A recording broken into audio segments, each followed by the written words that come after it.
Welcome to Unfortunately Required Reading, a short story. My name is Amanda, and I'm flying solo today to bring you the story of two French bad boys of poetry in honor of LGBT Pride Month. Today I'm going to tell you about the stormy love affair of Paul Verlaine and Arthur Rimbaud. This episode is not safe for work and not suitable for younglings, as things are going to get pretty sexy and unfortunately a little stabby and a little shooty. Now, let's go into some history. Paul Verlaine was one of the French decadent poets, so when you pretty much think of a Frenchman, you're probably thinking of a decadent poet, and was born in 1844. He's actually most famous for writing the poem Clair de Lune, which is the inspiration to the Debussy work of music, which is, fun fact, one of my favorite pieces ever played on the theremin because I'm a giant nerd. Arthur Rimbaud was born in 1854, and maybe one of the most important French poets for his contributions towards what we would kind of consider to be modern poetry and literature, as well as being sort of on the forefront of what now we would consider to be surrealism and even a little bit of postmodernism. Depending on who you ask will depend on how much credit we give Rimbaud. This period of 19th century poets, we do give them a lot of credit for getting things started, but some people who like them more than others will sometimes give them too much credit and more credit than they deserve. Now, Rimbaud was a very, very fiery soul, famous for something called the asshole sonnet, which is one of my favorite things in literature ever, which he wiped his ass with a rival poet's work.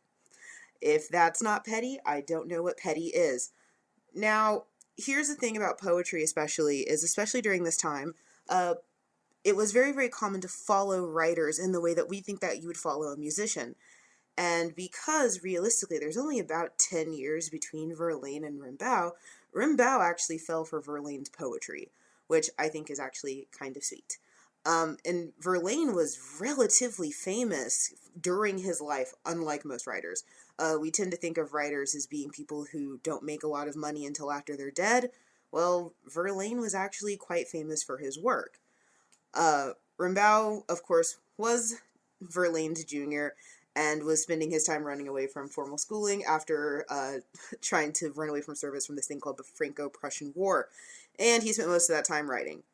Verlaine, as I mentioned, was famous and was married to a lady who, depending on who you read, was fine. Here's where I'm going to pause to talk about age a little bit. So, Rimbaud definitely was younger than Verlaine. I think current estimates have Rimbaud at about 17 to Verlaine's 20-something. Verlaine's first wife was also a little bit younger, and I'm going to put a pin in that because that comes up later when things all go to heck in a handbasket. Now, Rimbaud did what any 19th century lad would do when you find yourself attracted to someone via poetry. You write more poems and you write letters. And I think that's actually very romantic and very, very sweet. And it ends up that when Rimbaud shot his shot, it worked. Verlaine listened and did something that I consider to be one of the greatest power moves ever done in romance. We're talking like Christian Grey level of power moves. Wrote a letter back saying, and I quote, "Come, dear great soul, we await you, we desire you," and then sent Rimbaud a one-way ticket to meet him. As a power move, take notes sometimes. Now, these two burned hot and fast like a phoenix. It was a love affair because Verlaine was married to a lovely lady, and they spent actually a lot of time in London, which is quite sweet and quite interesting. They were very, very close, but their personalities seemed to bring out the worst in each other. There was a lot of substance abuse in this relationship, and by a lot, I mean a lot of absinthe, a lot of opium, a lot of hashish, just a lot. Realistically, all of the poets during this time had substance abuse problems, but especially when you bring two people together that abuse these substances, things got a little not so great. Rimbaud was the talk of the town because he was very, very bawdy, and liked to pick fights with people, and Verlaine was just doing his best. Realistically, they were kind of cute together during that time because it was mostly Rimbaud being terrible and Verlaine thinking it was quite adorable and interesting. So, after 2 years, the love had died. As you tend to do when your relationship is built mostly on sex and absinthe. and they decided to part. And by part, I mean Verlaine abandoned Rimbaud in London like a sad, pathetic child. So that should have been the end of it, but it wasn't. After some time, the two decided that they missed each other, and they decided to meet in Brussels, where Verlaine was traveling with his wife, because that is going to end very, very well. I'm using more sarcasm voice. It is in Brussels that everything goes to hell. After a heated argument, Verlaine shot Rimbaud in the wrist, and Verlaine was arrested because he did just shoot his damn lover in the wrist. For some reason, the arresting officer recorded what Rimbaud's penis looked like, and said, and I quote, that it was short and not very voluminous. The arresting officer also had some not-so-nice things to say about Rimbaud's butt that I will keep out of this podcast lest I continue to scandalize you.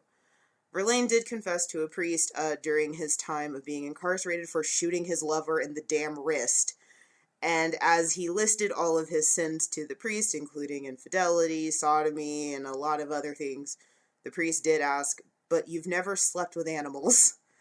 I was raised Roman Catholic, and I can say if that is what your priest is asking you during confession, you've already done the most. This is not a pairing that got together happily ever after, and realistically, probably for the best. Verlaine returned to his wife, and Rimbaud died young and tragic after traveling on his own for some time. Things did individually get better for these two, if you ignore the fact that Rimbaud died young. There's a lot to this story that I'm leaving out, mostly because it gets a little bit graphic, and it's just sort of sad. Which leads to maybe why I'm covering this when it comes to Pride Month. Shouldn't this be exuberant and happy, and everyone should be okay, and the puppy is just fine? Well, yes and no. So I chose this for my short story because, well, I think it's interesting. I think a lot of people assume that poetry is boring, and oftentimes the lives of poets are what make their work fascinating. I doubt that most of you knew about Verlaine's contribution to classical music, and I'm not shaming you for it. I didn't until I had to take a class on it. Most people probably don't know about Rimbaud and how crazy he was. It's hard to think of poetry as boring when you have characters like these that were so much larger than life. And I do truly think if we paid attention to the lives of poets, we wouldn't find their work boring. Having this context behind these two complicated men helps contextualize their work, and it helps contextualize the time period that they were living in that was actually remarkably queer, fluid, and open. Keep in mind, Verlaine did not face much criticism on his relationship until he consulted a Catholic priest. None of his friends, readers, anyone had any problem with his relationship with a younger man. And if anything, for Rimbaud's end to Verlaine, everyone thought that it was a pretty good idea. Even some of Rimbaud's mentors, like Baudelaire, who I believe we're covering later on, had very little issue with their union. So that part of it is a good thing to keep in mind when it comes to pride. We mentioned this in our primer and in our episode on Sappho, that a lot of our framing around homosexuality is rooted in some rather patriarchal and fundamentalist forces. Art knows no bounds when it comes to that, and these two men were drawn to each other through a mutual aesthetic bond. And I think that's beautiful. The idea that you can fall for someone just purely based on their words and then build a relationship out of that, though it may be fleeting and brief and may not be good for either of you, is romantic. Capital R romantic, not lowercase r romantic. This happens to be a wonderful example of when sex, sexuality, and attraction all come together to make some beautiful, beautiful music. Well, at least for a little while, before things got all stabby. Now, I have some resources for you. Wikipedia, because I am not in control of my life. 10 Ways to Recycle a Corpse and 100 More Distasteful List by Carl Shaw. This was actually one of my favorite books, so definitely give it a shot.